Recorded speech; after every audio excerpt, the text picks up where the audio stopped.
నాగరాజు అనే పేరు పెట్టుకున్నటువంటి వారు ఈ 9 గదుల బాక్స్లో ఫజిల్స్లో ఈ నంబర్లు వేస్తే వీళ్ళ జీవన విధానం తెలుస్తుంది. మీరు మీ పేరు గురించి కూడా మీరు తెలుసుకోవాలనుకుంటే మీరు కామెంట్ రూపంలో తెలియజేయండి.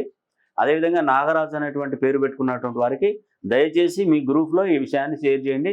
తనకి సమస్య ఉంటుంది, సమస్యకు తగ్గ పరిష్కారం కూడా నేను ఇస్తాను. మీ పేరులో ఉన్నటువంటి బలాన్ని డిగ్రీస్ని చేంజ్ చేస్తే సరిపోతుంది. ఇప్పుడు చూడండి 1, 2, 3, 5, 6 ఈ అక్షరాలు దీనిలో ఫిల్ అయినాయి. పాజిటివ్గా చూసుకోండి. ఇటు సైడ్ ఫిల్ కాని నంబర్లన్నీ నెగిటివ్గా చూసుకోండి. దీనిలో నెగిటివ్. ఇప్పుడు 1 ఫిల్ అయింది. 1 అంటే వివాహం జరుగుతుంది.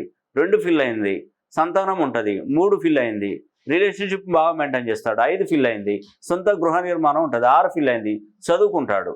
కానీ ఇక్కడ ఫిల్ కాని బాక్స్లో ఏమున్నాయి? 5. మనకు 5, 4 ఒకటి కాలేదు. 4 అంటే రుణబాధలు. ఇక్కడ చూసారు, రుణబాధలలో ఉంటాడు నాగరాజు. 7 ఫిల్ కాలేదు. వ్యాపారంలో విపరీతమైనటువంటి నష్టాలు. 8 అనారోగ్య సమస్యలు. 9 విదేశాలకు వెళ్తే నష్టపోవడం. ఇలా ప్రతిదీ నాగరాజు అనే పేరులో మనకి ఈ యొక్క ఫజిల్ ద్వారానే తెలుస్తుందండి. ఈ సమస్య నుంచి బయటపడాలంటే ఫస్ట్ మీ బర్త్ నెంబర్, డెస్టినీ నెంబర్, రాశి, నక్షత్ర, లగ్నానికి మీ పేరు మినిమం 360 డిగ్రీలో పెంచుకొని చూడండి. నేను ఇచ్చినటువంటి రెమెడీస్ని పాటించండి. మీ పేరులో సంఖ్యాబలాన్ని పెంచినట్టయితే 100% మీరు సక్సెస్ అవుతారండి.